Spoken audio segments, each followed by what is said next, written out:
We could use one of the largest lasers in the world to detect alien spaceships.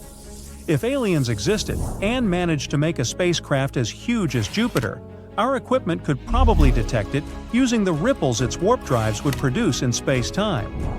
You see, an enormous spaceship is bound to produce gravitational waves while moving around. You can read about a warp drive, also called a drive-enabling space warp, in science fiction. This device distorts the shape of the space-time continuum and is one of several ways of traveling through space. It's often described as similar to hyperspace, a faster-than-light method of interstellar travel. A spaceship equipped with a warp drive can travel at speeds greater than the speed of light by many orders of magnitude. But unlike some other fictitious faster-than-light methods of travel, like a jump drive, it doesn't permit immediate transfers between 2 points. Instead, it involves a measurable passage of time. A spacecraft using a warp drive would still keep interacting with objects in normal space, and produce gravitational waves too. That's why, if any extraterrestrial gigantic spacecraft traveled through our galaxy, the Laser Interferometer, Gravitational Wave Observatory, LIGO, in the US might be able to detect it. Its equipment could search for the ripples in the fabric of spacetime left by the spaceship. The bigger an object is, the larger gravitational waves it would leave. Planets, neutron stars, and even black holes produce quite prominent ripples. For the first time, such space-time ripples were directly detected in 2015. And since then, scientists have been getting better and better at spotting gravitational waves. New calculations published some time ago suggested that LIGO could look beyond conventional sources of space-time ripples. The authors of the study claimed that colossal alien spacecraft traveling at high speeds or pushed along by warp drives could also produce the telltale vibrations. The LIGO detector notices gravitational waves from the tiniest distortions they make in spacetime when passing through it. The observatory consists of 2 intersecting L-shaped detectors, each with 2 arms that are almost 2.5 miles long. They also have 2 identical laser beams inside. The experiment is designed in such a way that if a gradational wave passes through our planet, the laser light in one arm of the detector gets compressed while the other expands. It creates a minuscule change in the relative path lengths of the beams arriving at the detector. At the same time, the warpings of spacetime that even the largest gravitational waves make are barely noticeable. They're often the size of a few thousandths of a proton or neutron. It means that LIGO is incredibly sensitive and requires precise maintenance and calibration. To check how far this sensitivity can stretch, researchers made calculations of the smallest object that would produce clearly detectable gravitational waves on Earth. Apparently, it would still be pretty big. To be detectable by LIGO, an alien spacecraft would need to weigh roughly the same as Jupiter, be within 326,000 light-years away from Earth, and travel at 1/10 the speed of light. Could spaceships of this scale and speed exist? It's unclear, but hopefully, scientists will be able to squeeze down the ship's size to slightly more reasonable proportions thanks to the increasing sensitivity of gravitational wave detectors. For example, in the mid-30s, the European Space Agency's Laser Interferometer space antenna is going to be deployed. Scientists also think that advanced alien warp drives could create a gravitational wave patterns distinguishable from natural sources. If detected, these alien waves could probe at use with answers to how to reverse engineer the technology. All because the shape of the gravitational wave signal is dependent on the trajectory of an object. Once a burst signal is detected, we could attempt to figure out the qualities of the transportation mechanism used there based on the shape of the gravitational wave signal.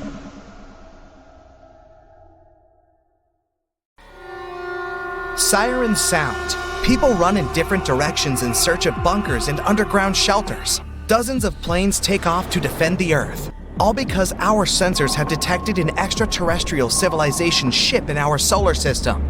Breathe a sigh of relief. It's only an asteroid, though shaped like a spacecraft. And it's the first interstellar object to be discovered in our solar system in history. It's called Oumuamua. This object came in here from the deep interstellar space. It has an elongated shape and is about half a mile long. Hey, it's bigger than Eiffel Tower. And it was moving toward the center of our solar system at about 31 miles per second and kept accelerating. At that speed, you could cross the Atlantic Ocean in less than 2 minutes. Our scientists speculated for a moment that it could have been a spaceship of extraterrestrial civilization and decided to check it out. Normally, spaceships and other human-made objects emit radio waves for communication. So, the scientists used breakthrough listen radio telescopes in Australia and the United States to try to receive a signal from the interstellar object. And nothing. Complete silence. Of course, many speculate that the radio silence is not a clear proof that this isn't a spaceship, but all the evidence points to it being an asteroid after all. Although it's been traveling in our solar system since about 1995, our scientists spotted it in 2017 after it flew at a critical distance from the Earth. So 1 astronomical unit is the distance from Earth to the Sun. Oumuamua approached Earth at a distance of 0.1 astronomical units. If Oumuamua had hit Earth, the consequences would have been catastrophic. The energy the asteroid had is its velocity squared multiplied by its mass. Since we know its speed, scientists needed to determine the second component. And here, they made another discovery. Our only option was to observe the asteroid from afar with telescopes, and we could figure out its weight not by putting it on a scale, but by understanding what kind of light it reflected. For example, iron reflects certain types of light waves, while coal reflects others. And that's where scientists realized that Oumuamua is constantly flashing. The light first slowly fades away and almost completely disappears. Then the asteroid starts to be bright again. It means that Oumuamua is spinning, but it doesn't do this like an arrow, rotating around its axis. The asteroid also spins horizontally, and its front and rear ends rise up and down. This chaotic motion made scientists think that Oumuamua was brought here by some incredible force from interstellar space. That kind of rotation would have torn the asteroid apart, but it's still intact, which means it's mostly made of solid rock and maybe even iron. So if Oumuamua had hit the ground, it would have created a crater the size of a city, and the blast wave would have destroyed everything around it for hundreds or thousands of miles. The sound of the incident would have been heard even on other continents. Fortunately, Oumuamua flew past Earth and continued its acceleration toward the Sun. At its closest point to our star, the asteroid reached its maximum speed, 54 miles per second. At that speed, you would travel around the Earth in just 7 minutes, but only the gravitational pull of the Sun couldn't give this debris that speed. Normally, comets can accelerate even faster because of the rocket effect. The Sun heats up the comet, and light elements there begin to evaporate. As they evaporate one way, they push the comet the other way, like a rocket, and it's because of these elements that we can see the comet's long, bright tail. But Oumuamua has no tail, so this speed was given to it originally, in the place where it was born. Some people speculate that Oumuamua used to have a tail. When it entered our solar system, there was a huge layer of nitrogen ice. Over the years, this ice melted and evaporated. This accelerated the asteroid and created a huge tail behind it. But then, the ice, which was 95% of the asteroid's total weight, ran out, and all that was left was this long, narrow wreckage that was discovered years later. Well, scientists can neither confirm nor deny this theory. So, Oumuamua approached the Sun from about 0.25 astronomical units away. This is closer than the orbit of the first planet near the Sun, Mercury. The asteroid then fell into the star's gravitational trap. It made a hook around it and flew out like a slingshot. It's now headed toward the constellation Pegasus.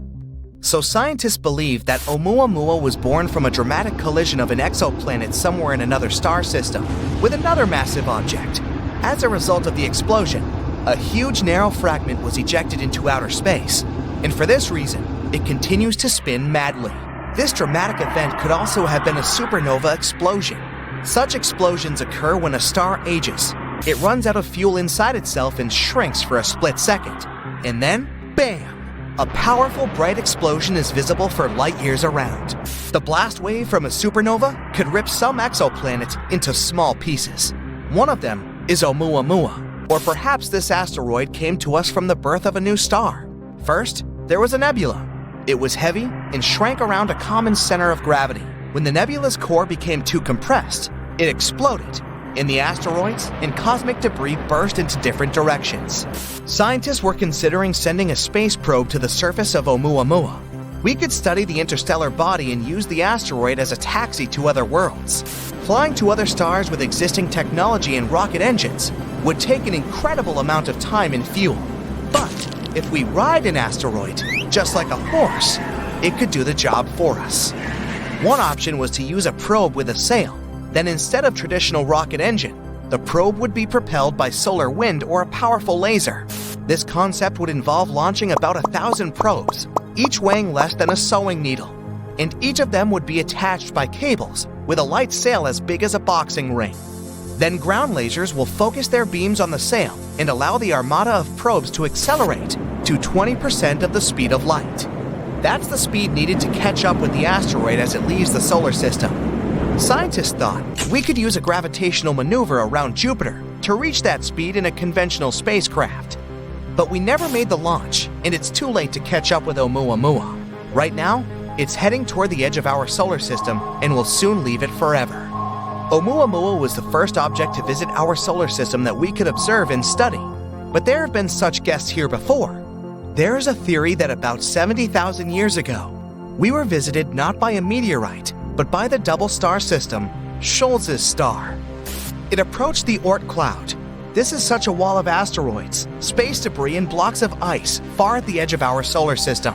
The star's gravitational field began to trap this debris and throw it toward the sun. This may have been the reason for the frequent meteorite impacts on Earth's surface at that time. The star's gravitational field shook up the planet's orbits in the solar system a bit. If the star had continued toward the sun, it's likely that this world would have been gradually destroyed, planet by planet, and it would have ended with the sun colliding with this red dwarf, followed by a massive explosion. Fortunately, the rogue star only barely touched the border of our world and continued its journey in the other direction. But we're waiting for a new guest from interstellar space, the star Gliese 710. Right now, it's moving toward our solar system at 32,000 miles per hour. That's twice as fast as our rockets can go. As Gliese approaches the Oort cloud, it'll start throwing asteroids in our direction. Gas giants like Jupiter will intercept most meteorites. But every day, about 170 meteorites of various sizes and shapes will fall to Earth. That is 10 times more than what is falling on our planet now. You already know all the following consequences. Boom. But the arrival of Gliese 710 won't happen for at least 1.2 million years. So exhale with relief and look at the first interstellar object made by humanity, the Voyager space probe. 2 of these probes were launched 44 years ago and are still operational. Voyager 1 was the first space probe in history to cross the heliosphere, the boundary of our world where the solar wind stops blowing. So this probe essentially carries the title Interstellar. Perhaps many years from now, Voyager 1 will enter another star system and say hello to a possible civilization like ours that lives there. To that end, both Voyagers are equipped with gold plates with a message for other civilizations. There's slides of Earth landscapes, recordings of human speech, our DNA, and many more things. The very first known interstellar object, or ISO, to pay a visit to our solar system was a rocky, elongated interloper with a slightly reddish hue. It was spotted in 2017 and was dubbed with the Hawaiian name Oumuamua. It was almost 10 times as long as it was wide, and it was extremely unusual. Objects in our solar system are rarely shaped this way, so astronomers hoped it could provide some clues into how other star systems form and function. For hundreds of millions of years, longer than I've been around, this bizarre guest has been wandering through our home Milky Way galaxy, not bothering to settle down in some star system. And then, it came across the solar system. After the space traveler was discovered, hundreds and probably even thousands of telescopes all over the world, including ESO's Very Large Telescope in Chile, sprang into action. They started measuring the object's orbit, its color, and brightness. That's when it became apparent that the space rock had an unusual orbit. Some astronomers suggested that Oumuamua was emitting hydrogen it had picked up during its journey between stars. This was a simple explanation for the mystery that had evoked lots of outlandish theories.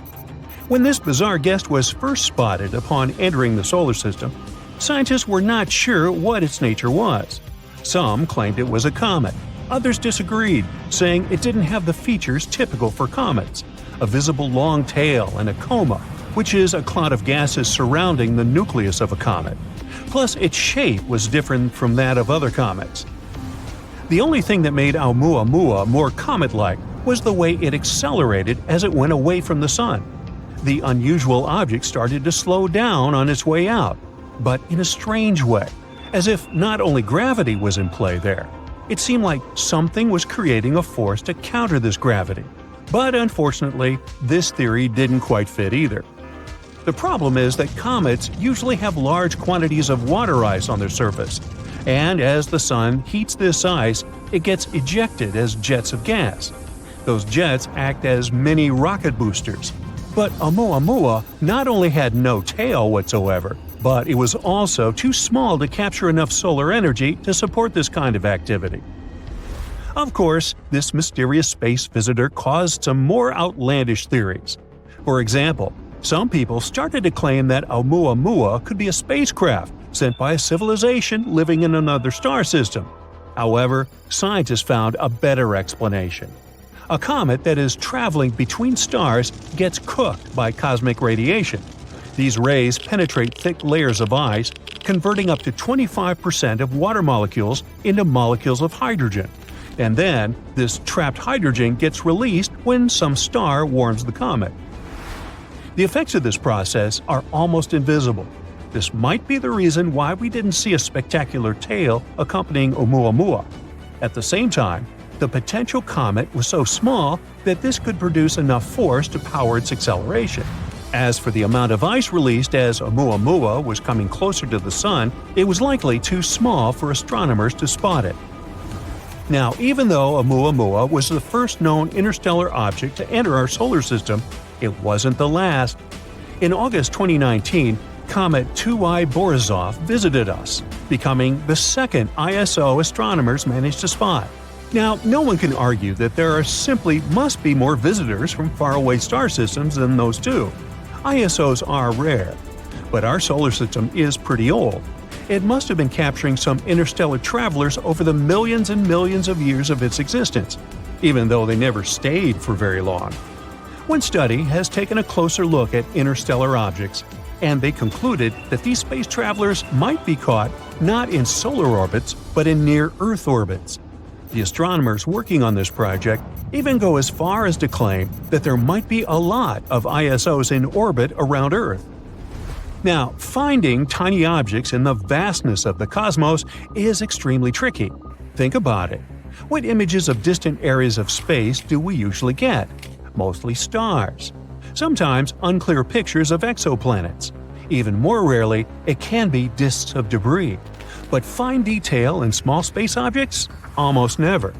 So it's actually lucky for us that other solar systems send their inhabitants to visit us.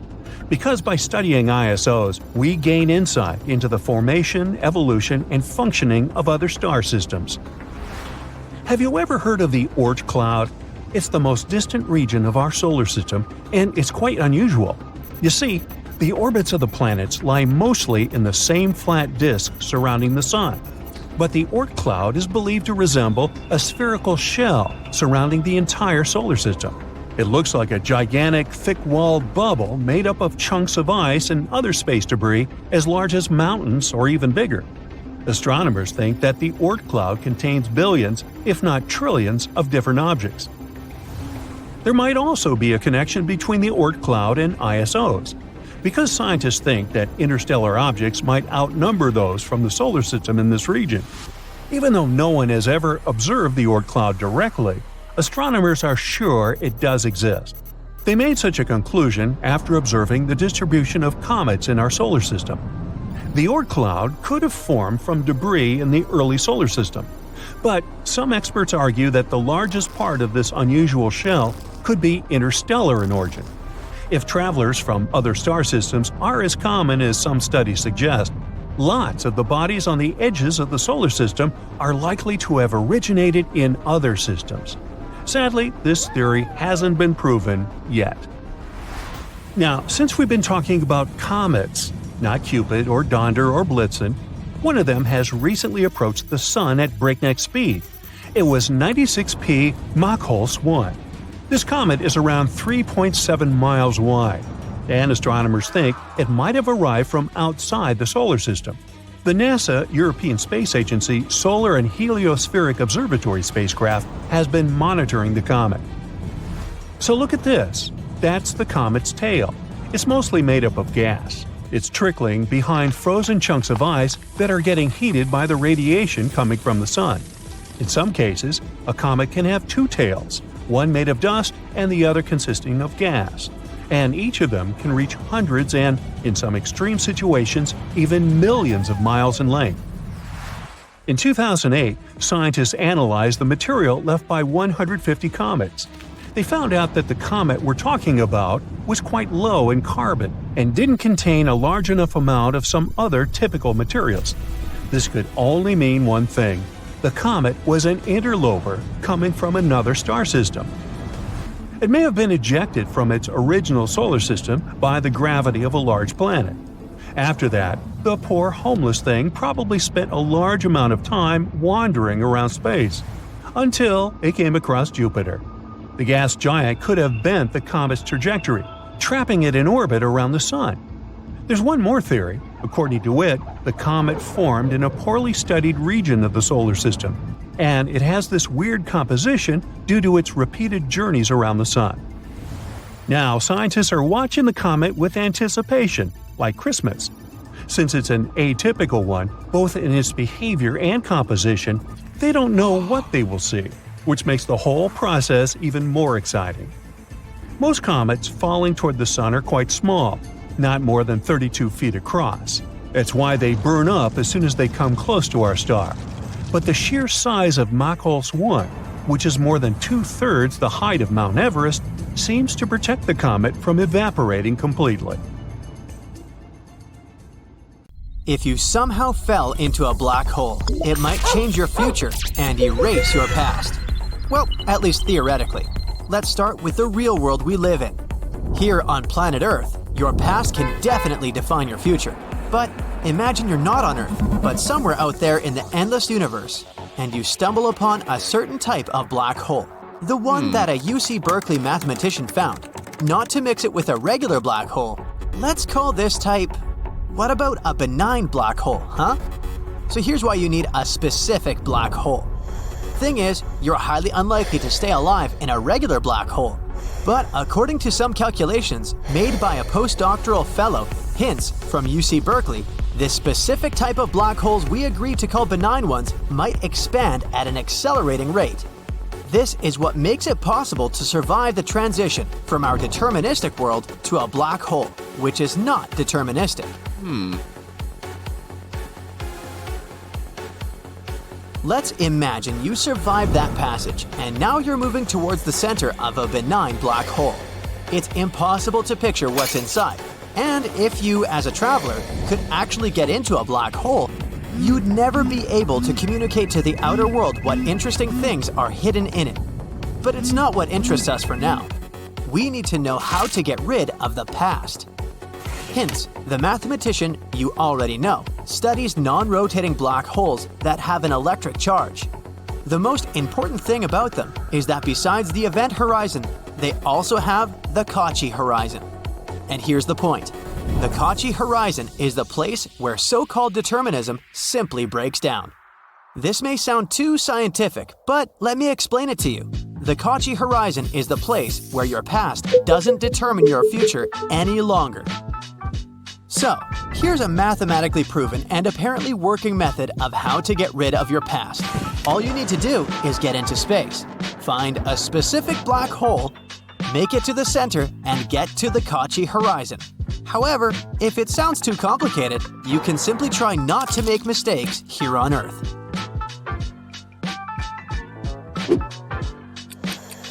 Yeah, ideas like your past gets cancelled, you have an infinite amount of options of how your future will evolve, and all that jazz sounds as unrealistic as they are appealing. Like, imagine no one knows you failed to get into college and get a degree, but from now on, you have every opportunity to do whatever you want. but only theoretically. In reality, once you get into the black hole, not that specific one we've already talked about, you're most likely to disappear once and for all. But hey, don't be sad.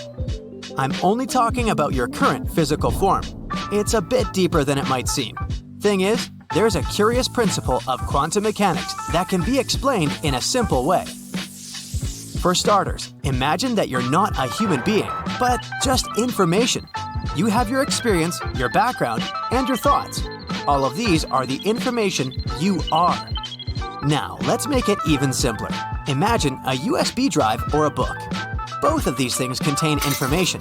If you smash a USB drive that contains music and movies, it won't exist anymore in its physical form, but the information it had will never stop existing. Same with the book. If you burn it, the information it has doesn't get burned. It continues to exist, but in another form. So, this fun theory claims that even though someone passes the horizon of events, which is a point of no return before you get spaghettified, they don't stop existing. In simple words, these universe travelers still exist, but in the form of information. Now let's go back to the black holes. According to Stephen Hawking, black holes emit radiation. Radiation makes them shrink, and with time, I mean much time, a black hole can shrink so much that it eventually disappears. So what happens to the astronaut who got entangled in a black hole if it disappears? Nope, they won't be ejected from the black hole in the way they used to exist. However, they will still be ejected from there, but in the form of Hawking radiation. But it's just a theory. Right, you remember that no one knows exactly what happens in the black hole? Another theory says that what happens in the black hole doesn't really stay in the black hole. Sounds like a good alternative to Las Vegas if all the flights for the weekends have been booked. Some scientists believe that a black hole might have a portal where you can turn back time. According to this theory, there's a white hole at the end of a black hole. If you get there, you can undo things. Like, you broke your mom's favorite vase? Hop into the white hole and it'll be as good as new there. You cooked a scramble and made a fresh orange juice, but somehow lost your appetite. It's not a problem if you cook it inside a white hole. Voila! The eggs are unbroken. The oranges are uncut and juicy again. No more food waste.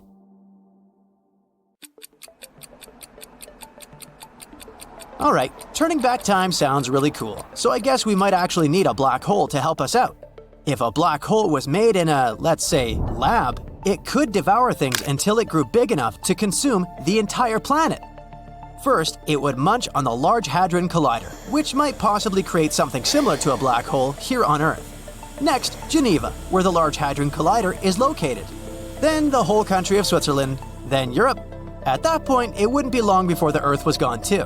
Luckily, if a black hole did appear, it would be so small that it wouldn't be able to do anything. Black holes actually produce a lot of energy and release it, often as heat, like a furnace. That means they will fade away when they run out of fuel. Even if a stable microscopic black hole was created, it would grow so slowly that nothing would happen. Assuming that it survived long enough to absorb the tiny particles around it, a black hole of this size would take super long to get even a pound of weight. I won't be around then. But a black hole on Earth could be a great thing. Even a relatively small one may emit enough energy to completely power humanity. We're talking a lot about food, huh? Let's not forget about spaghettification. The concept is quite simple, by the way. It's all about gravity. Imagine you're playing with chewing gum. With your force, you could easily stretch it so instead of a regular piece, you can get a long and thin one. The same happens to you. Black hole force is enough to stretch you as if you were a piece of chewing gum.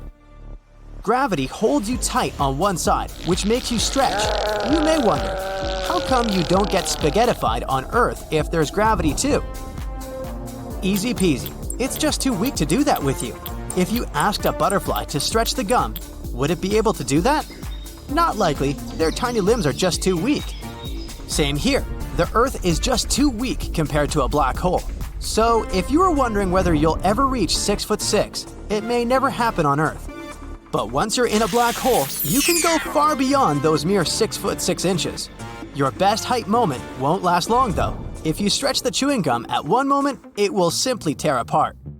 The same will happen to you because of spaghettification.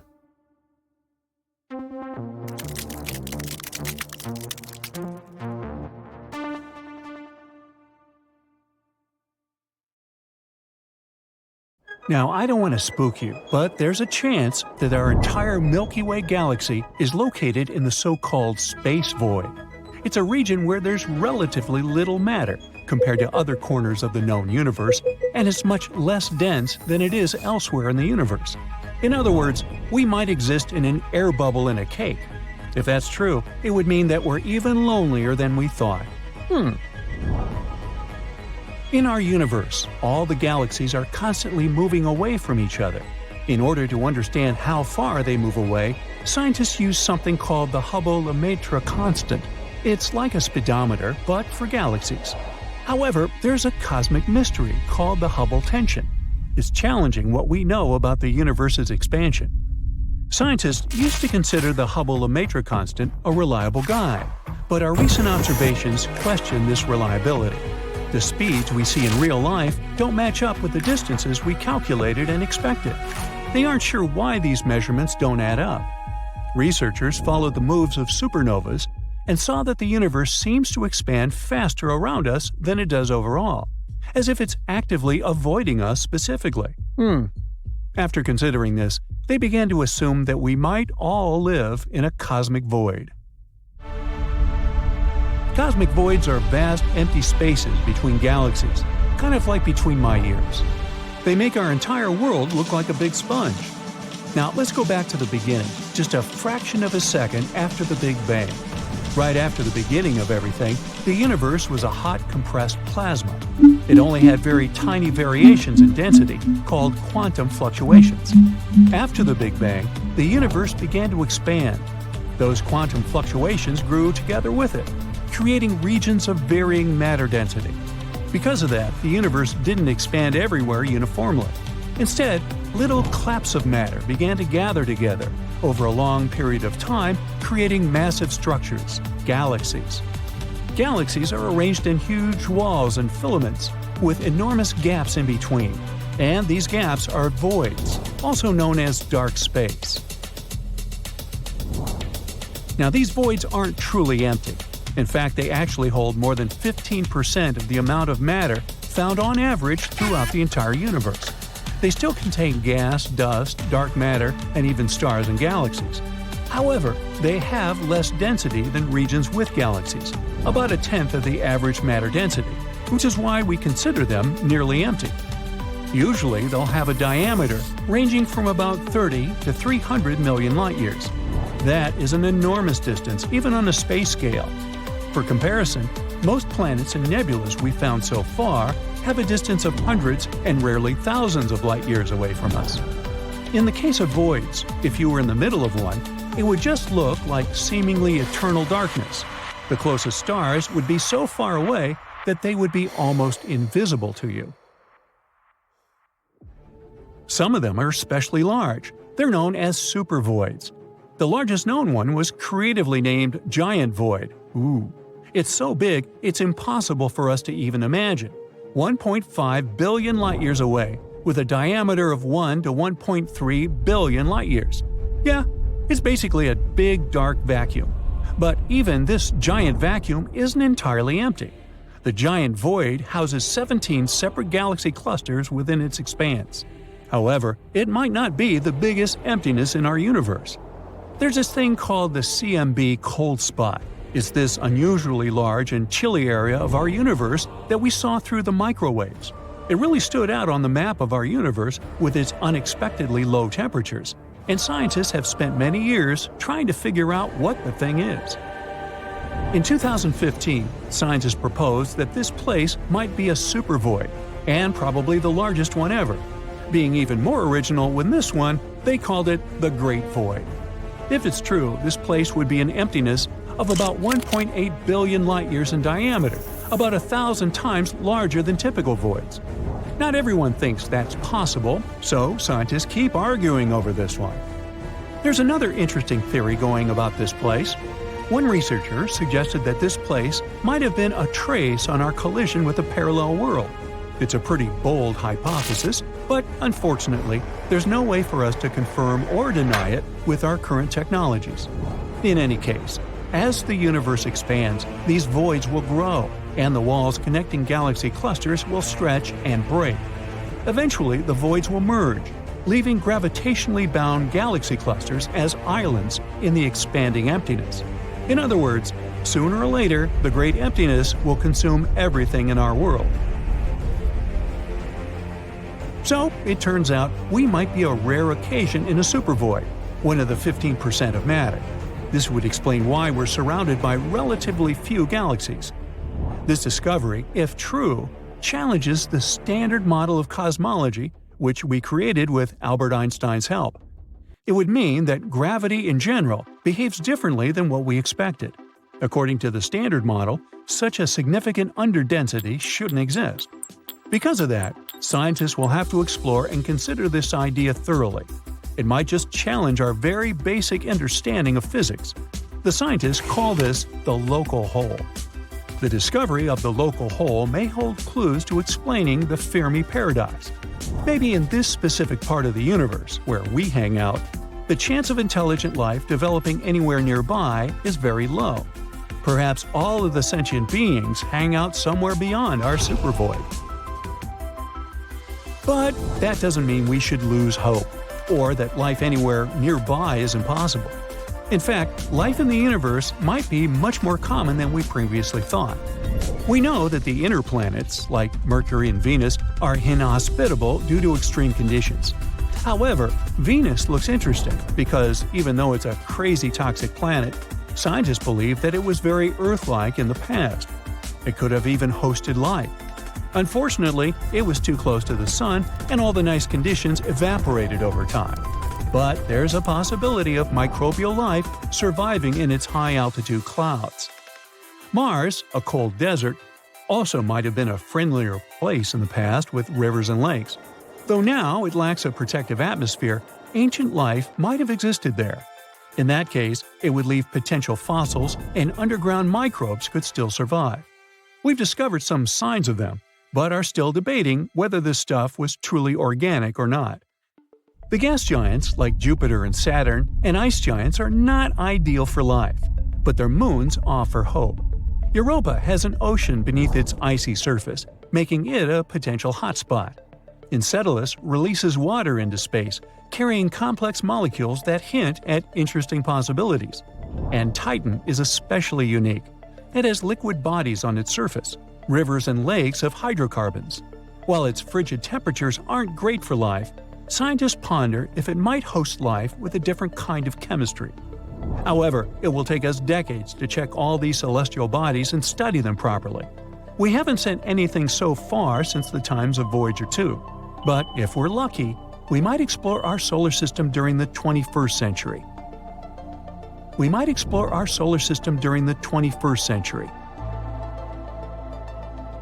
In any case, there's a lot of potential for life even in our solar system alone, not even mentioning all the planets and galaxies we found nearby. Our estimates suggest that the observable universe, the one we can see, might host around 5.3 trillion habitable worlds. One of the most likely candidates so far is Kepler 186f. It's a potential Earth-like planet, just 10% larger than Earth. This planet orbits a red dwarf star, which is a star a bit dimmer, colder, but more long-living than our Sun. And it's only about 490 light-years away, which may sound like a lot, but remember what distances we've discussed with supervoids. So even if we really are in a supervoid, we're still lucky to have many galaxies and planets around. And if one day we'll find a way to travel through the universe, leaving the local hole probably wouldn't be a problem. You know, many different things have nothing in common at first glance. The appearance of mysterious clouds over Stonehenge and the migration of wolves in Canada, patterns on the wings of a Caribbean butterfly, and strange footprints on the moon's surface. These are all random facts, but people can see connections in these events. Let's see how it can happen and where it can lead to. Imagine reading some crazy article on one of the unreliable sites. forgetting about it, and then beginning to notice small details in the world that might indicate that the information in this article is true. You realize you've learned something unusual, but for some reason, other people don't see it or don't want to see it. You try to tell them, but no one wants to listen to you. And some people even think you've gone mad. Let's stop for a moment and see what kind of article you've read. So, in 2017, one not-so-truthful site published a story about a ship from another planet called Black Knight that had been spying on people for 12,000 years. But not long ago, agents from a secret organization managed to destroy it. Sounds like absolute nonsense or a plot for a cheap sci-fi movie. Of course, you don't believe it. But a few years later, you find a story about Nikola Tesla. Let's fast forward to 1899. The famous scientist was sitting in his laboratory in Colorado Springs conducting radio experiments. Suddenly, his receiver caught a strange radio signal. Then, after a while, another one. The signals came in with the same time interval, as if someone wanted to send a message. Nikola Tesla realized it could be something from extraterrestrial civilizations that were trying to start a dialogue with people using the most universal language, math. He also reported about this event in a magazine at the beginning of the 20th century and added that he hadn't deciphered the message. Okay, now let's forget about it and see what happened next. In 1927, an engineer from Oslo, who was fond of radio devices, was sending signals into open space. He was surprised when, sometime later, the same signals began to return to his receiver. It was as if the signals bounced off something big and echoed back, or something received these messages and then sent them back to the sender to make an acquaintance. The man quickly reported his discovery to scientific journals, and perhaps someone connected this event with Nikola Tesla's words about strange signals from space. All this were just prerequisites for the Black Knight. But the most exciting events started decades later. In the 60s, Time magazine published an article that said that the US had discovered a satellite orbiting Earth and using unknown technology. A couple of years later, Project Mercury astronaut Gordon Cooper reported that he had seen a strange object during his spaceflight. But the Black Knight became really famous only in the late 90s, when NASA published a series of images of a mysterious object. During the first flight to the ISS, astronauts noted weirdly shaped somethings and took several pictures. Then someone gathered all the facts, collected all the information about the black satellite, and discovered that it had been flying around our planet for more than 10,000 years. How did they figure it out? People managed to calculate the age of those radio signals that Tesla and the engineer had received. If this is true, the Black Knight appeared much earlier than the Sumerians in ancient Egypt. What if this satellite helped build pyramids and majestic temples? What if it had been watching over our development all this time and transmitting this information to another planet? What if mysterious images ancient people drew depicted the satellite? People began to suspect NASA and other space agencies of hiding information about the black object to prevent panic. And now, after having received all the data about the mysterious satellite, you might begin to suspect that the bizarre article may actually be true. This news is so improbable and ridiculous that no one will believe it. If you want to hide something, hide it in plain sight. And so, together with other enthusiasts, you start hunting for any information about the mysterious ship. You create forums, post photos of unknown objects, and become obsessed with this topic. You really believe in the reality of the Black Knight. Moreover, you don't want to question its existence. And people reading your articles do the same. Congratulations! You have become an ideal candidate for creating fake news in the yellow press. Such myths and urban legends seem attractive. The human brain feels pleasure when it finds fake secret information. The feeling of mystery, adrenaline, and shock can cause psychological addiction. That's why the stories about the Black Knight are still alive. Mysterious facts seem logical, and people stop seeing information that refutes their theories. The case of the Black Knight is no exception. The fans of this black object believe that Nikola Tesla received signals from some space civilization. But for some reason, they don't attach importance to scientific articles, which say that such radio signals could be sent by giant space objects like pulsars. A pulsar is a rotating neutron star emitting powerful electromagnetic radiation. Such radiation is often found in space. These radio waves don't imply the presence of a mind and a sender. The cosmos is full of such signals. The technology for detecting such objects were created in the 60s. Or maybe Tesla's device caught a signal coming from our planet. Besides, the scientists didn't say anything about the Black Knight. So why did people connect these two events?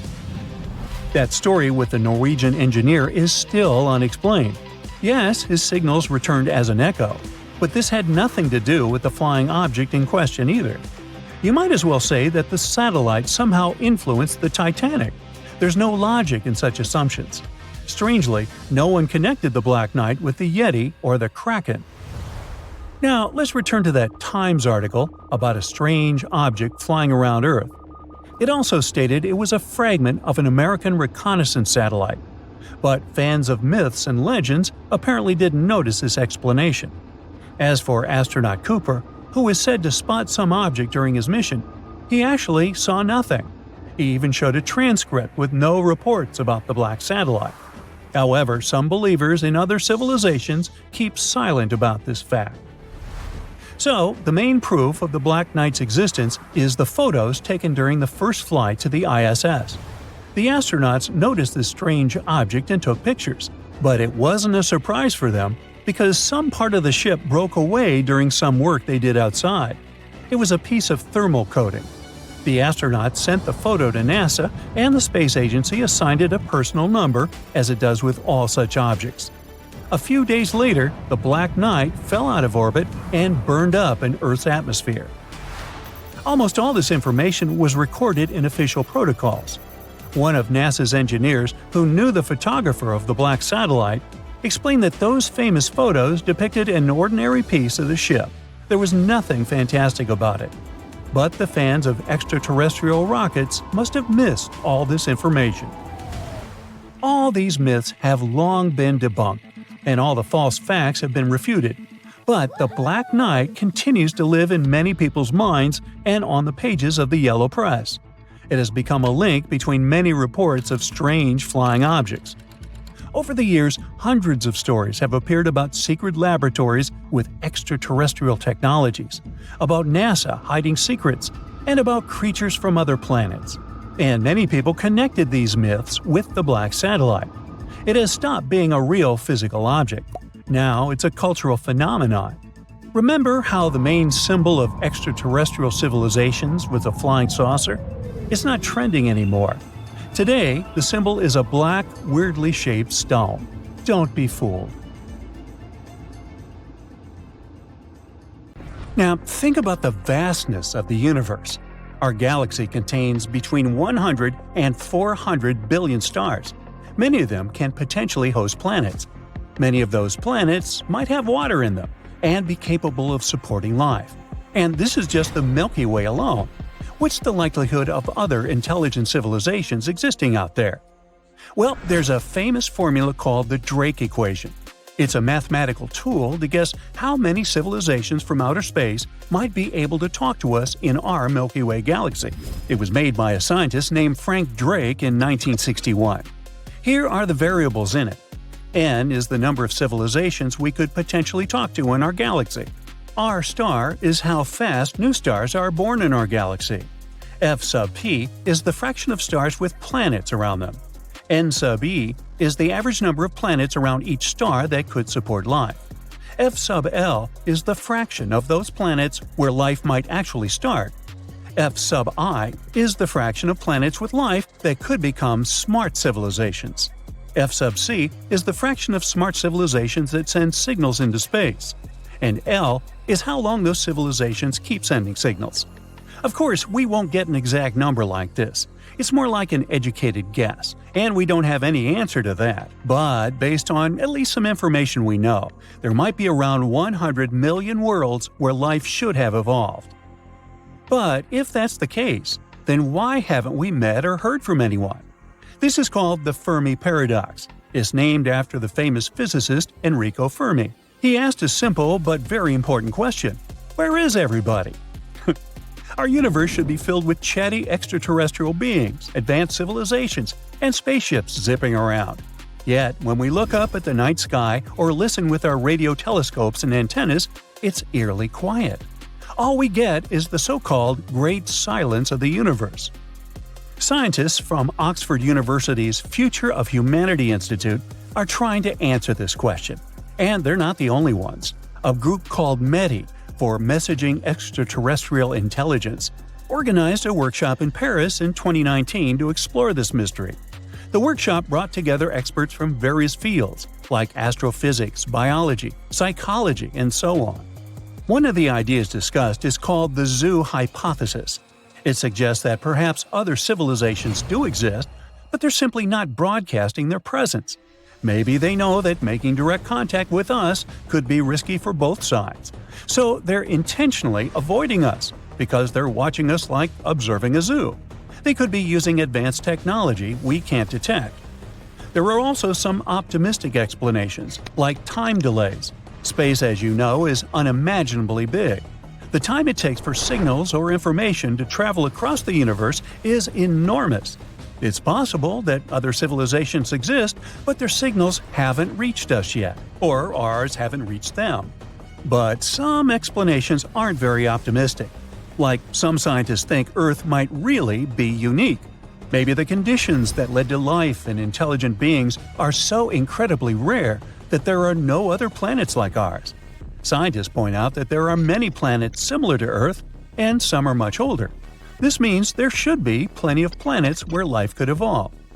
Recent research also suggests that life might be way more resilient than we thought. And, well, while it increases the amount of life existing out there, it also increases the chances that intelligent life doesn't last very long. It might destroy itself before it can spread to other parts of the universe. This is a concerning idea for the future of humanity. The researchers also considered that many planets might be at a similar stage in their development. That's why it's hard for them to explore the universe at the same time. But even they agreed that this explanation is way too far-fetched. And finally, one of the big potential explanations is called the Great Filter. This idea was suggested in the 1990s by Robin Hanson. It says that for life to develop and become advanced like us, it has to overcome some really tough challenges. First of all, the planet itself should have a good stable star and good enough conditions on it. Then life has to start on that planet. These life forms need to be able to reproduce using things like DNA. Simple cells must evolve into more complex cells. More complex organisms with multiple cells must develop. And eventually, these organisms must figure out how to reproduce, which increases genetic diversity. And finally, these organisms must be smart enough to use tools, create, and explore things. Finally, they should colonize other planets and star systems without destroying themselves. And maybe one of these stages is so incredibly hard that most civilizations don't make it past that point. This challenge could be something like developing intelligence in the first place, or it might be the struggle to avoid self-destruction. So, perhaps life isn't rare at all, but most of it doesn't go beyond simple tiny organisms like bacteria. Even if the universe is full of bacteria, they don't become advanced enough to build spaceships. The Great Filter might also be something from outside, like a huge asteroid crashing into a planet, a dangerous burst of gamma rays, or a massive star going supernova. These events could destroy life on any planet, no matter how advanced they are. So, if we've already passed this challenge, it means we could be the only ones in the universe and we can explore it. But if we suddenly hear from a super advanced civilization, it could mean the hard part of the challenge is still ahead of us. Now, the Fermi Paradox focuses on intelligent civilizations. It just implies that there should be civilizations more advanced than us, or at least as intelligent as us. But if you think about it, why should extraterrestrial life be similar to ours at all? It might be completely different for many important reasons. Life elsewhere might have developed under completely unique conditions. This could lead to forms of intelligence and consciousness very unlike our own. For example, it could have evolved into highly advanced forms that aren't based on biology as we know it. These beings could exist as energy-based entities, silicon-based life forms, or even as a hive mind. And because they have evolved completely differently, they may be capable of things that we aren't capable of. For example, we can't see the entire light spectrum. Our eyes also can't perceive cool things like dark matter. But who knows what the vision of extraterrestrial beings may be capable of? Their abilities might even extend beyond our three-dimensional perception. They might be able to perceive and interact with higher dimensions, which is why they could have unique, interesting insights into the nature of our world. Or maybe they've learned to think outside of time, like in the movie Arrival. For us, we still haven't met them, but for extraterrestrial beings themselves, the concept of time doesn't exist at all. They're simultaneously in the past, present, and future. For humans, something like this is hard to even imagine. Plus, even on Earth, we don't fully grasp how consciousness works or why it exists. We're not even sure when exactly we became conscious. So even if we do encounter extraterrestrial life, it will be hard for us to understand them or communicate with them. We think that they might have entirely different language systems, symbols, and so on, but they might not even have any communication systems at all. As you can see, the possibilities are endless. Evolution is a process that can go in many different directions. It's possible that extraterrestrial life developed in ways we can't easily understand or even imagine. These things are intriguing to think about. There are still no easy answers. The Fermi Paradox remains one of the most exciting and mystery questions in science. Scientists continue to explore these mysteries through a multidisciplinary approach. They're hoping to find clues that could lead to breakthroughs in our understanding of alien intelligence. And until we find a definitive answer, we can keep sparking our curiosity and imagination.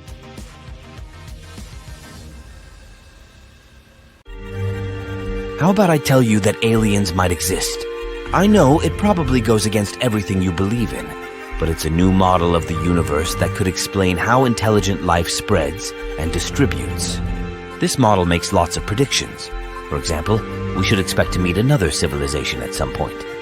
It also mentions our chances of starting to get messages from aliens, or even becoming an interplanetary civilization ourselves.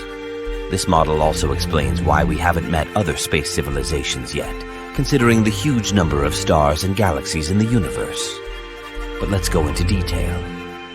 The main assumption of the model is that, at one point, a civilization existing in the vastness of the cosmos can become grabby.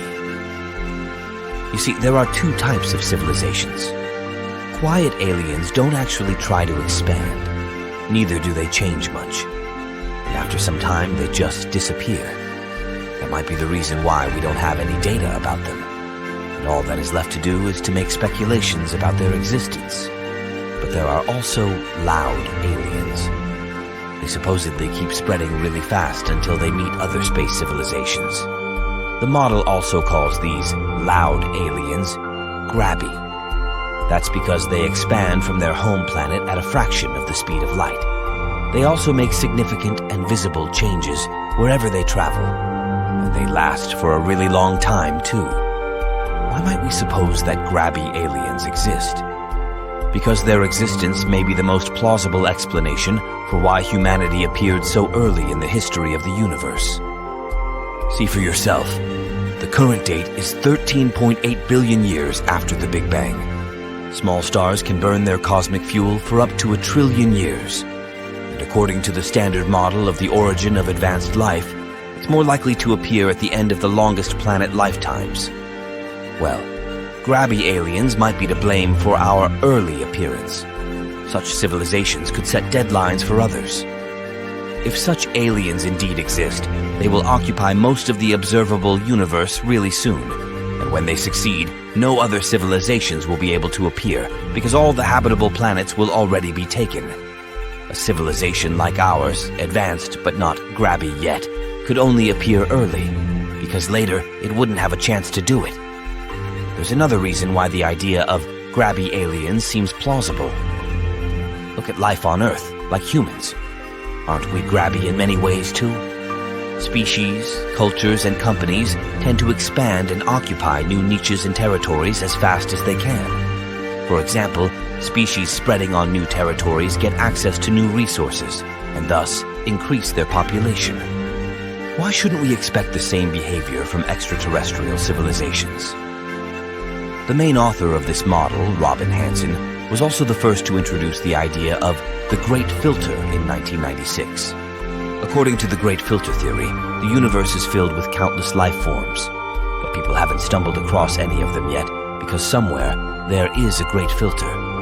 The main purpose of this filter is to stop and finish those civilizations that advance to the level of star colonization. Suppose that this idea is true. There are 3 possible scenarios for our civilization. The first one, we're unique because we have passed the Great Filter.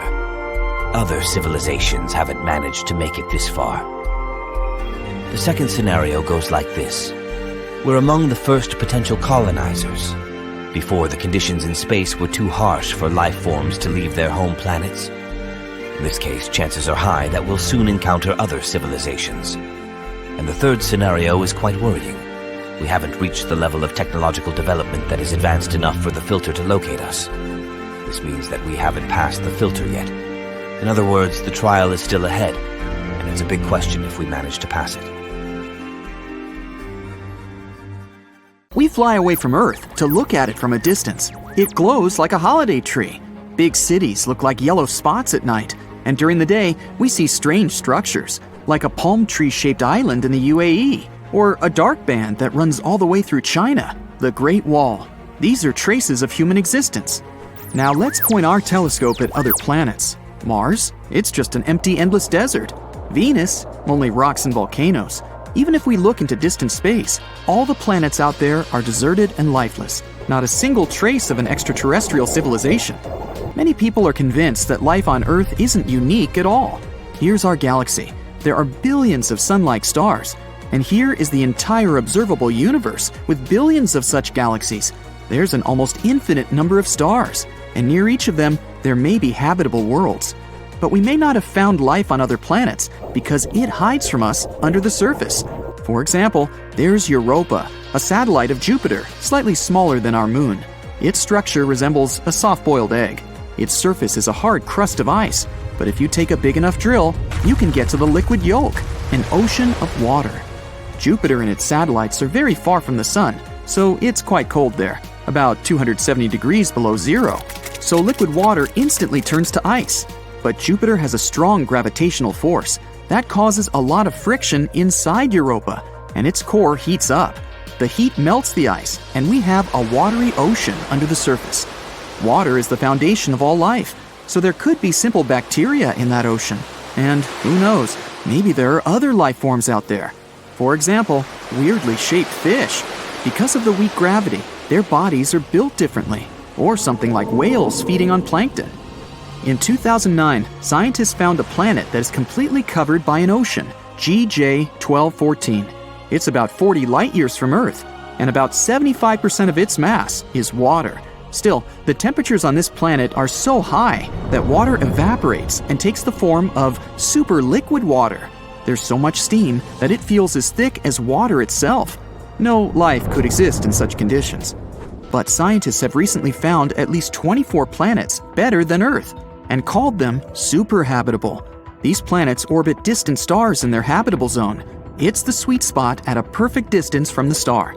In our solar system, Venus, Earth, and Mars are in this zone. A super habitable planet must be 10% larger than Earth and have stronger gravity. That way, it can have a denser atmosphere. A temperature 8 degrees higher than on Earth would make the planet more humid. This would encourage a variety of living organisms there.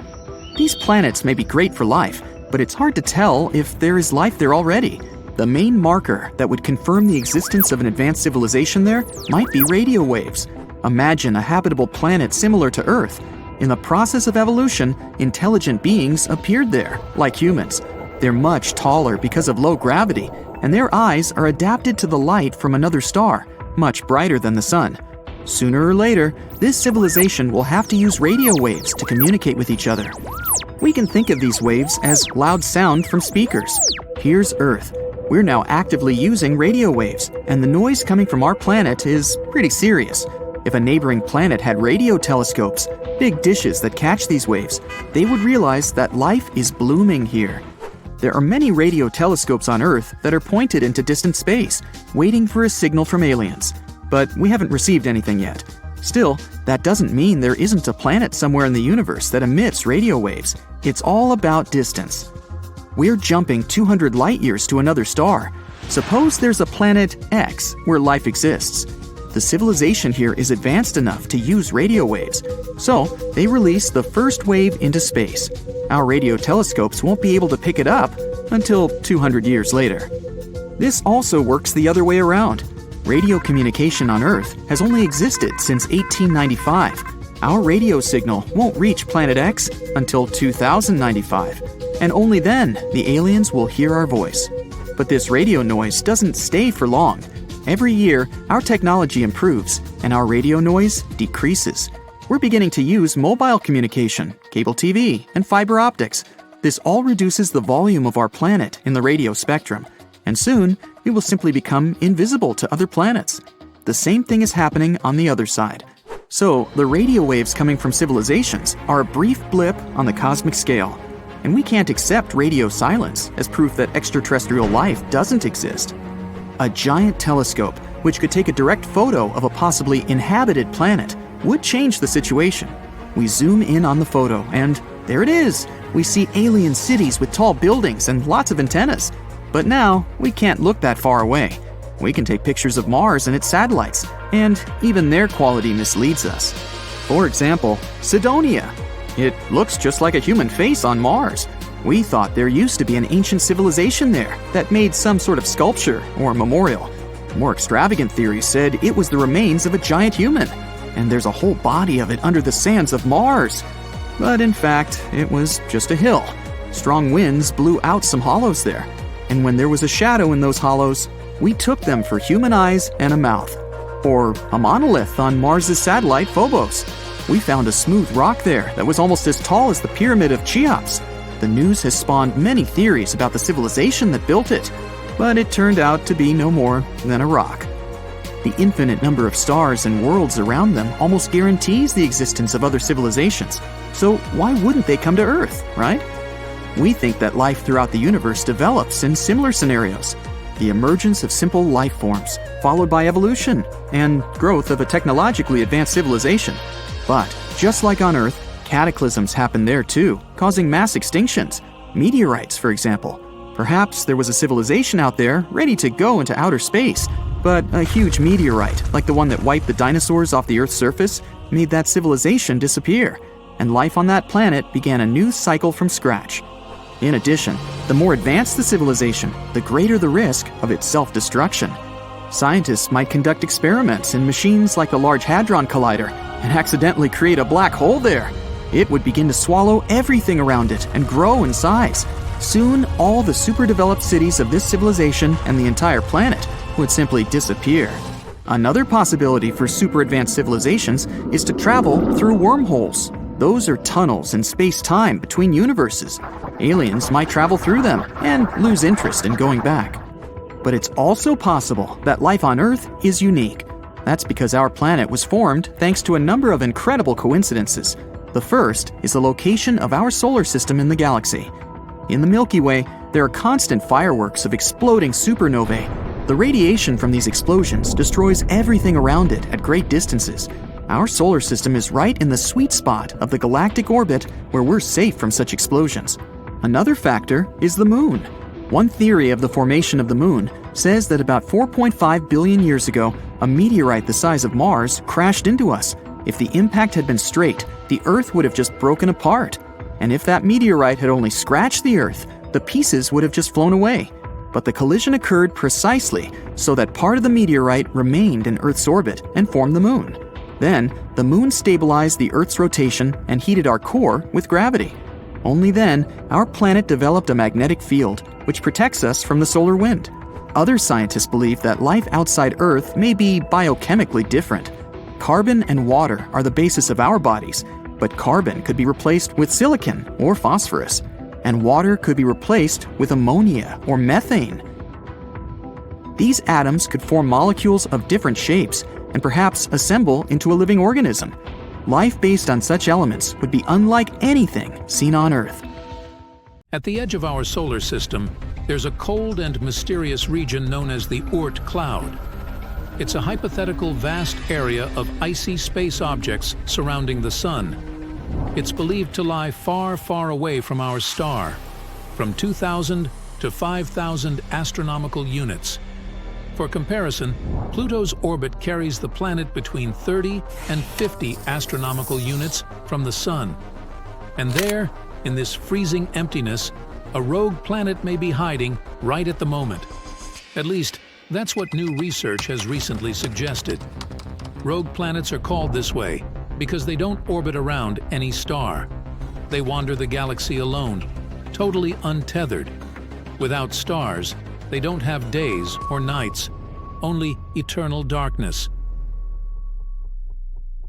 Rogue planets are usually kicked out of their planetary systems, doomed to a solitary existence of circling the center of the galaxy on their own. Of the thousands of planets scientists have detected outside of our solar system, only a dozen or so are starless and cruising on their own. At the same time, there might be billions or even trillions of rogue planets wandering around our galaxy. If these estimations are true, it might mean that the Milky Way contains more free-floating planets than stars. Anyway, in 1907, one astronomer started a search for Planet X. It's a hypothetical giant planet moving around the Sun beyond the orbit of Neptune. The scientist was convinced that this planet existed because he had observed some irregularities in the orbits of Uranus and Neptune. His idea led to the discovery of Pluto in 1930. But the dwarf planet was too small to have any serious gravitational impact on the orbit of Neptune, let alone Uranus. These days, the Planet X theory is largely considered to be discredited, but it hasn't stopped astronomers from searching for planets in the far reaches of our solar system. And shockingly, a new study claims there might be one or even more out there, but much, much further away than predicted. An international team of scientists has recently simulated the unstable celestial mechanisms of the early solar system. They've discovered that there's a possibility that a few planet-sized bodies might have come to rest in the Oort cloud. You see, about 4.5 billion years ago, when the solar system was just forming, it was a hectic and unsettled place. Gravity sent debris from the cooling protoplanetary dust cloud hurtling around like cosmic tennis balls. From time to time, large chunks of this debris, even planet-sized ones, were sent flying far enough to escape the Sun's gravity altogether. Such pieces of debris turned into rogue planets. Researchers have seen such space wanderers in distant exoplanetary systems, but according to them, there's a 0.5% chance that one or more of those wayward planets formed in the solar system and ended up in the Oort cloud after drifting away from the Sun. At the same time, it's slightly more likely that a rogue, Neptune-like planet was snagged by the Sun's gravity from another planetary system. And then, this planet came to rest somewhere in the Oort cloud. The chances that this scenario is true reach 7%. If this turns out to be the case, then a space body similar to Planet X might indeed be hiding out there, on the outskirts of our solar system. The only problem is that it would still be too far away to have any impact on Neptune's orbit. In any case, most researchers are convinced that the Oort cloud is made up of a collection of way smaller icy objects. But given the distance to the Oort cloud and its enormous size, we may never really figure out what is lurking out there. It was 1994. It was dark, so no one saw two silhouettes opening the emergency exits of a glass dome complex in Arizona known as Biosphere 2. They were determined to free 7 people locked inside for a month, risking their lives in the name of science. The mission was accomplished, but they got hit with trespassing and vandalism charges. The vandals were Abigail Ayling and Mark Van Pillow. They were among the first 8 poor devils who lived in that place as guinea pigs, and they didn't want anyone else to go through the same horrors they had experienced. $150 million were spent to see if humans could create suitable living conditions on other planets, like Mars. To do this, scientists built a mini-world with over 3,000 species of plants and animals. Biosphere 2 was a sealed-off 3-acre habitat, complete with its own mini rainforest, a private beach with a coral reef, a grassland savanna, a marsh, and even a desert. Between 1991 and 1993, nothing could enter or exit that place.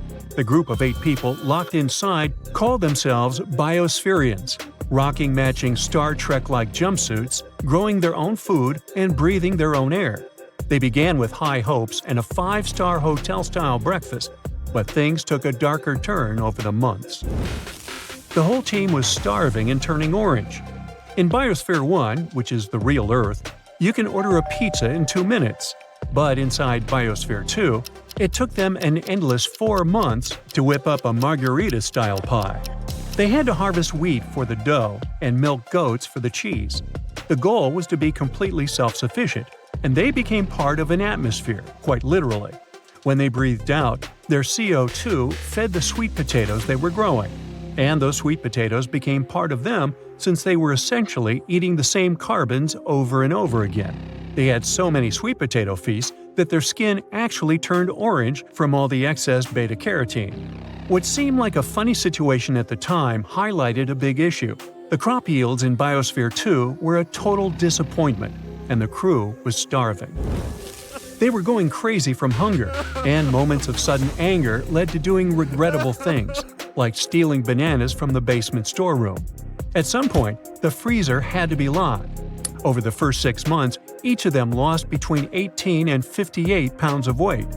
Every day, someone took charge of weighing out fresh food for the cook, logging the information about nutrients into the computer to make sure the crew hit their recommended calorie, protein, and fat goals. Initially, meals were served buffet-style, but as the crew got hungrier, the cooks started to meticulously divide their food into equal portions. Their diet, mostly sweet potatoes, carrots, fruits, and occasional meat on Sundays, were supposed to keep them going during those exhausting 80-hour work weeks of heavy physical labor. Biospherians were leaving every meal still hungry, and they had recurring dreams of McDonald's hamburgers, sushi, Snickers bars, and cheesecake. The air was running out. The entire place was completely sealed, with steel and glass at the top and a solid steel floor underneath. Managers made sure to check everything coming in to avoid synthetic materials emitting harmful gases. Living areas were furnished with wood and wool, and they couldn't use chemical deodorants or blow out birthday candles. Biospherians were counting on the food they grew and their mini rainforest to produce enough oxygen for them to survive. However, they were losing oxygen very fast, drowning in their own carbon dioxide emissions, and worst of all, they had no idea why. With another 9 months of the experiment to go, oxygen levels had dropped from 21% to around 15%, which feels like living at the top of Mount Fuji. They felt awful, basically dragging themselves around the biosphere. They couldn't even finish a sentence without stopping to catch a breath. Then sleep apnea kicked in, with some of them waking up gasping for air. To bring down the carbon levels inside Biosphere 2, they tried some desperate moves, like growing plants like crazy, cutting back on watering the soil as much as possible, and even giving up on tilling. Nothing worked. So everyone decided they had hit a dangerously low point and asked for help. Refrigerated trucks showed up to pump more pure oxygen into Biosphere 2. As soon as the gas started flowing in, they burst out laughing and began running around. The ecosystem was a total mess. Hummingbirds and honeybees vanished after a couple of months, so plants weren't getting pollinated anymore. Worms and broad mites attacked crops, and cockroaches just took over. 4 species of cockroaches were brought inside to recycle organic matter, but the regular household cockroach was the ultimate survivor. They somehow sneaked in and multiplied, becoming a serious threat to crops. At night, the kitchen got flooded with cockroaches as soon as the lights went out.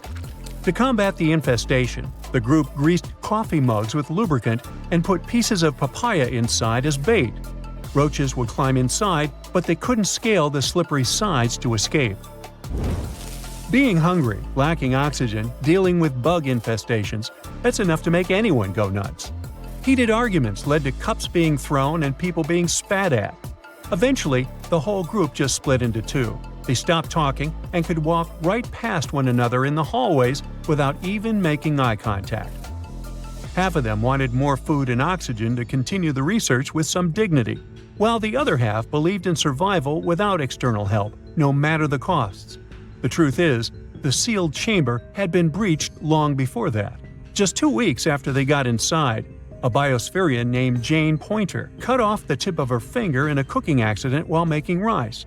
The mission's doctor tried sewing the tip back on, but it didn't work, and her finger turned black within days. She went to a hospital outside for surgery, and a couple hours later, she sneaked back inside, carrying a duffel bag filled with supplies like computer parts and color film. Reporters would only learn of that sneaky delivery months later, and because of that, many people have questioned the credibility of the entire experiment. Media treated the experiment like a reality show, branding it as trendy ecological entertainment. Headline news around the world made it sound as if they were on the brink of losing their lives, to the point where families were concerned, calling the biospherians to check if they were really okay. The group felt like they were in a human zoo, with tourists coming from far away to peer into the glass cage. In the first 6 months alone, more than 150,000 people visited the place. Biosphere 2 ended up becoming a pop culture punchline, inspiring a comedy movie called Biodome and decades of funny sketches. You might be wondering why none of them quit the experiment and walked out the front door. Well, none of the environmentalists wanted to be the first to admit it was too much to handle. Plus, they were all still hopeful they could somehow crack the puzzle of building Earth number 2. By the end, they had managed to find 7 tons of missing oxygen. It had been absorbed by the concrete. Even though being breathless all the time might seem like the biggest challenge they face, the biospherians said that learning how to deal with people in a closed environment was even harder. It looks like the experiment was a huge failure, but the group did learn a lot of valuable lessons. They proved that a sealed ecosystem could work for years. They contributed to studies on reef restoration, and their farms showed that high productivity and full nutrient recycling could be achieved without toxic chemicals. In case you wonder, this wasn't the end of the glass complex. The second mission inside Biosphere 2 took place in March 1994. Now, you can go back to the beginning of the video to understand how that worked out. In the icy wilderness of Antarctica, there was a peculiar rock. Amidst the vast, smooth, and snowy landscape, it stood alone, like a dark smudge. This rock had been there for ages, untouched except for occasional snowfall. Roberta Score, a lab manager at NASA's Johnson Space Center, had spent countless hours in Antarctica, searching for rocks just like this one. Antarctica was an unexpected treasure trove for these discoveries. These rocks were easy to spot against the blindingly white ice. Why was it so important? Because it wasn't just any rock. It was a meteorite that had fallen from space thousands of years ago. Roberta's rock, known as ALH 84001, was initially unimpressive. However, it turned out to be extraordinary. It was a piece of Mars.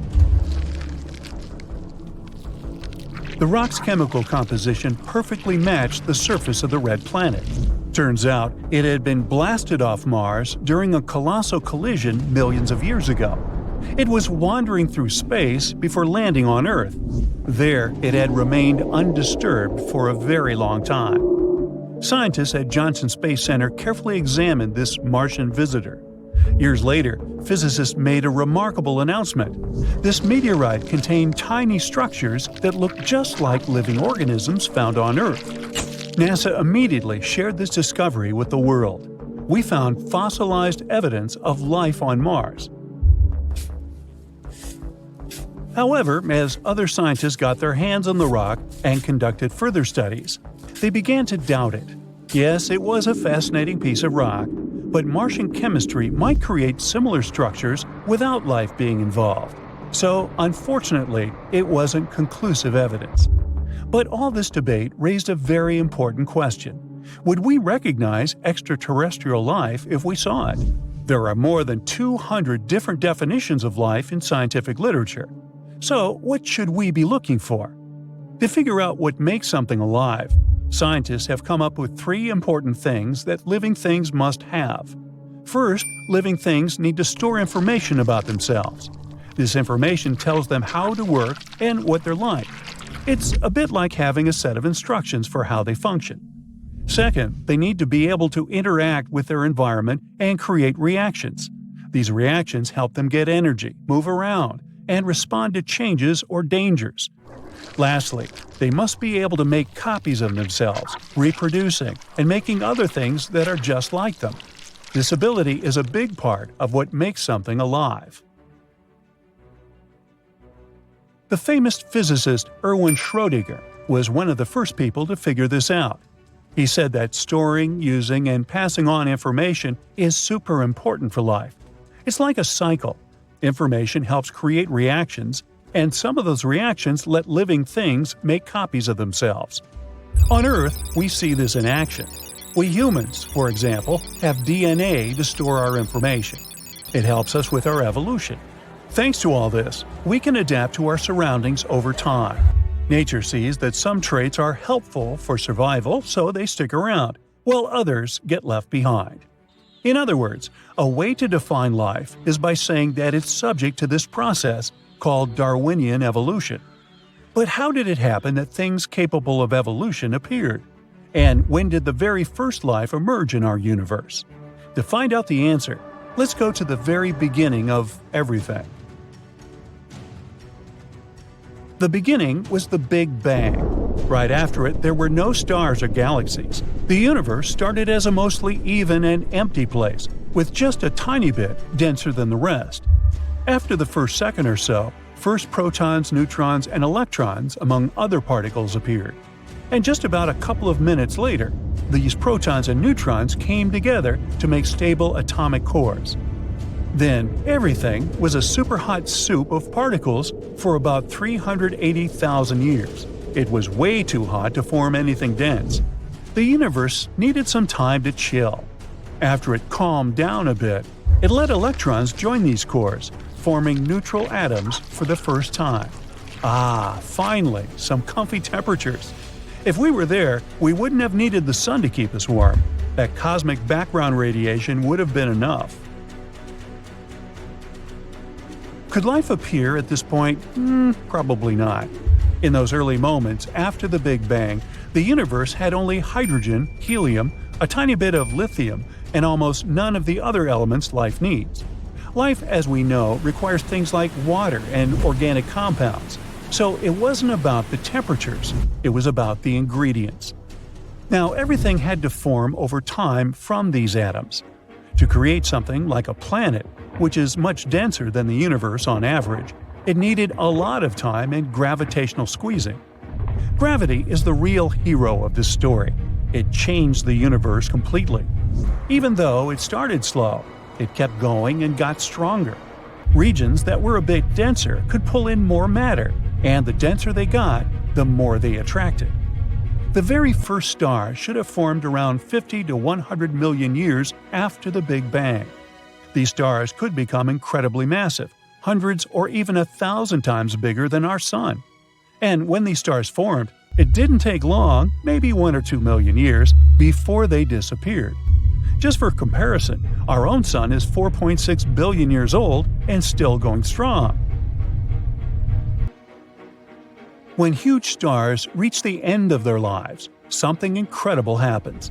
They transform helium into carbon, then carbon into oxygen, and oxygen into a bunch of other stuff all the way up the periodic table.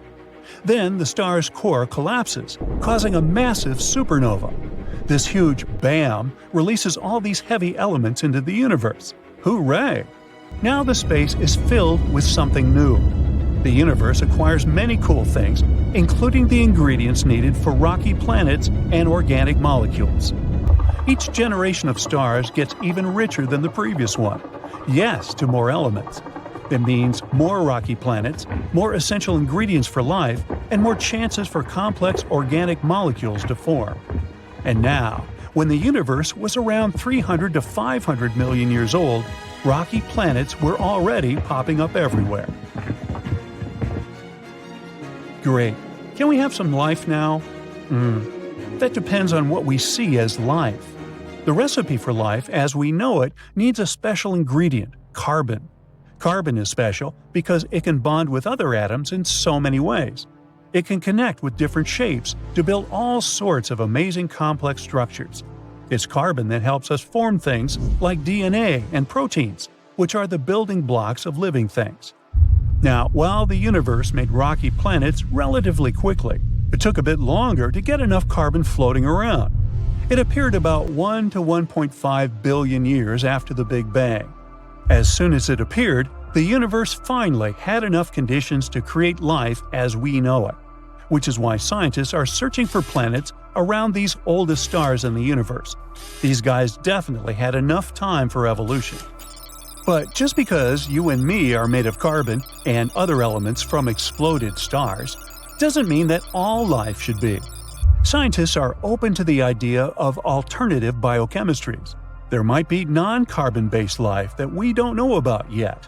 For example, blobby beings made of silicon compounds. It's carbon's neighbor in the periodic table. So, when and where did life truly begin? Unfortunately, we don't know for sure yet. Most likely, the universe started preparing for life shortly after the first stars formed. And if all life is carbon-based only, then it should have appeared 1 to 1.5 billion years after the Big Bang. The universe is 13.8 billion years old. Looks like it had plenty of time to evolve lots of microorganisms. So even if we made a mistake, and the mysterious meteorite was just a piece of rock, we shouldn't give up. The search for extraterrestrial life continues, and who knows? Maybe in the future, we'll finally know the answers to all these important questions. Until then, stay tuned.